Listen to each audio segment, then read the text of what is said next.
오늘 말씀은 에스겔서 28장 1절에서 10절까지입니다. 제28장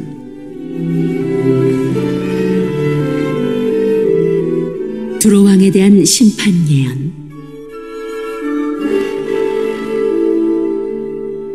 주님께서 나에게 말씀하셨다. 사람아, 두로의 통치자에게 전하여라. 나주 하나님이 이렇게 말한다. 너의 마음이 교만해져서 말하기를 너는 내가 신이라고 하고 내가 바다 한가운데 신의 자리에 앉아있다고 하지만, 그래서 내가 마음속으로 신이라도 된 듯이 우쭐대지만 너는 사람이요 신이 아니다. 너는 다니엘보다 더 슬기롭다. 아무리 비밀스러운 것이라도 내게 드러나지 않는 것이 없다. 너는 지혜와 총명으로 재산을 모았으며 내 모든 창고에 금과 은을 쌓아놓았다. 너는 무역을 해도 큰 지혜를 가지고 하였으므로 내 재산을 늘렸다. 그래서 내 재산 때문에 내 마음이 교만해졌다. 그러므로 나주 하나님이 말한다. 내가 마음속으로 신이라도 된 듯이 우쭐대니 내가 이제 이방 사람들 가운데서도 가장 잔인한 외국 사람들을 데려다가 너를 치게 하겠다. 그들이 칼을 빼서 내 지혜로 성취한 아름다운 상품을 파괴하고 내 영화를 더럽힐 것이다. 그들이 너를 구덩이에 내던지면 너는 맞아 죽는 사람처럼 바다 한가운데서 죽을 것이다. 너를 죽이는 사람들 앞에서도 내가 신이라고 내가 감히 말할 수 있겠느냐? 내가 사람들의 손에 찔려 죽을 것이다. 너는 사람이요 신이 아니다. 내가 외국 사람들의 손에 할례받지 못한 사람과 같이 죽을 것이다. 내가 말하였기 때문이다. 나주 하나님의 말이다. 두로의 통치자 두로 왕에 대한 심판의 말씀입니다. 하나님께서 멸망해가는 두로의 왕을 지적하십니다. 뭐라고 하시냐 하면 너희 마음이 교만해졌다, 그렇게 말씀합니다. 어떤 면이 얼마나 교만하길래 하나님께서 이렇게 대놓고 말씀을 하실까요? 2절에 보면 네가 신이라고 하고 신의 자리에 앉아있다고 하지만, 그래서 네가 마음속으로 신이라도 된 듯이 우쭐대지만, 이런 말씀이 나옵니다. 마음이 높을 대로 높아져서 자신이 신이라고 착각하고 신인 듯 우쭐거리고 있다는 것입니다. 2절에 보면 두로의 왕을 통치자라고 부르고 있습니다. 이 말의 의미는 일반적인 한 국가의 왕이라기보다는 집단의 우두머리나 족장 정도를 의미합니다. 일개 도시국가의 우두머리인 두로 왕이 무역으로 부와 명예를 얻게 되자 이렇게 교만해진 겁니다. 그는 다니엘보다 더 슬기로운 듯 했습니다. 지혜와 총명으로 재산을 모았고 모든 창고에 금과 은을 쌓아놓았습니다.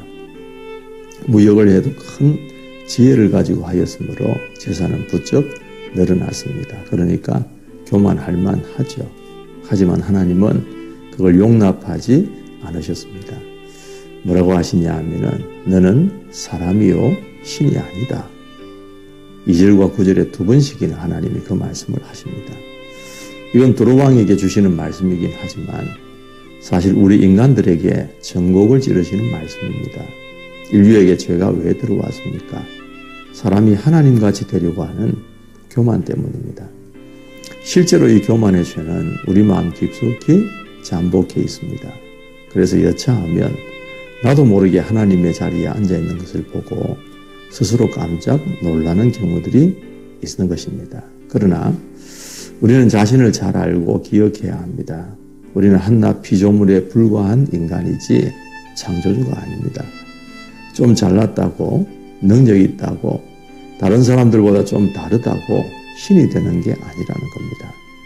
사람은 지음받은 존재일 뿐이고 유한합니다. 제한적입니다. 한계가 있습니다. 절대 신이 될 수 없습니다. 등산하는 사람들이 산 정상에 올랐을 때에 그 산을 정복했다고 우쭐거리지 않습니다. 대자연 앞에서 겸손해진다고 합니다. 그렇다면 그 대자연은 누가 만들었습니까? 하나님께서 만든 것 아닙니까? 뭘 좀 하나 더 안다고 지혜가 있는 게 아닙니다. 남보다 하나 더 가졌다고 자신이 세상의 주인인 양 큰 소리 쳐서도 안 됩니다. 교만은 패망의 선봉입니다. 아무리 똑똑하고 지혜로운 듯 보여도 하나님 없으면 그건 악인의 꾀에 불과한 겁니다. 여호와를 아는 것이 지식의 근본입니다. 하나님 없이 나 혼자서 다 할 수 있다고 생각하면서 행하고 있는 것은 혹시 없습니까? 그렇게 사는 게 바로 나 자신을 하나님같이 여기는 것 아닐까요? 오늘도 겸손히 하나님을 인정하고 의지하고 경외하며 살아가는, 그리고 하나님께 묻고 기도하며 살아가는 지혜로운 삶이 되시기를 주님의 이름으로 축원합니다.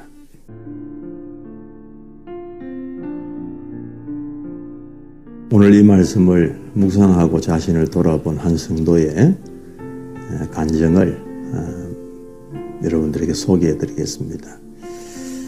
저는 기복과 신비주의로 가득 차 있었습니다. 예언과 방언을 중시하며 마치 내가 신이라도 된 것처럼 사람들을 이끌었습니다. 일반 평신도로서 성경 공부 모임을 인도하며 고난 가운데 있는 분들이 찾아오면 말씀을 빙자해 제 생각을 말했고 그럴듯한 해결책을 제시하며 우쭐했습니다. 사람들은 이런 제가 대단한 사람인 듯 환호해 주었습니다. 진정한 신은 하나님뿐이시고 그분의 말씀대로 사는 것이 바른 신앙인인데 저는 제가 생각한 대로 말하고 행동하며 스스로 신앙생활을 잘한다고 착각했습니다. 그 당시 저의 목적 또한 구원에 있고 제 삶이 사람들에게 도움이 된다고 믿었기에 제게 문제가 있다고는 전혀 생각하지 못했습니다. 그러던 어느 날 건강한 교회를 만나 소그룹에 들어가게 되면서 제 모습을 직면하게 되었습니다. 제가 구원의 일을 한 것은 맞지만 그 영광을 제가 다 가져갔기에 그것이 바로 교만임을 알게 된 겁니다. 사람들이 인정해주는 바다 가운데에 앉아 내 마음이 하나님의 마음과 같은 채 하면서 지체들을 위한다며 복음과 전혀 상관없는 말들을 해왔던 겁니다. 이렇게 제가 신처럼 교만하게 행하니 하나님은 우울증이라는 강포 환자를 거느리고 와서 저를 치셨습니다. 그리고 저는 우울과 무기력으로 지혜를 빼앗겨 결국에는 아무것도 할 수 없게 되었습니다. 우울증은 황망한 바다 가운데서 죽임을 당하는 것 같은 공포를 가져왔고 이후에 앉지도 서지도 못하는 공황장애까지 겪게 되었습니다. 그제야 저는 주 앞에 엎드려 저의 교만을 회개하며 저의 정신적 질병을 고쳐주시기를 간절히 기도했습니다. 하지만 제 영적 교만은 뿌리가 깊어 쉽게 사라지지 않았고 마음은 더욱 혼란스러워져서 마침내 자살 충동에까지 이르게 되었습니다. 밤마다 심해지는 이 충동은 저를 계속 죽음으로 몰아갔고 저는 그때마다 믿음의 우리 공동체 가족들에게 기도를 요청하며 간신히 버텨냈습니다.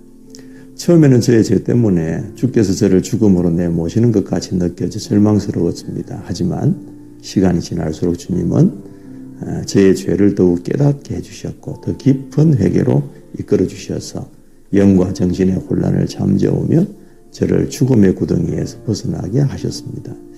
그때 이후로 저는 지금까지 14년간 신경정신과 약을 복용하며 우울과 조증이 반복되는 삶을 살고 있습니다. 하지만 교회에 속하여 그리고 목장에서 함께 깊은 나눔의 시간을 가지면서 지나올 수 있었습니다. 앞으로도 믿음의 공동체에 속해서 주님의 말씀을 겸손히 따르기를 소망합니다.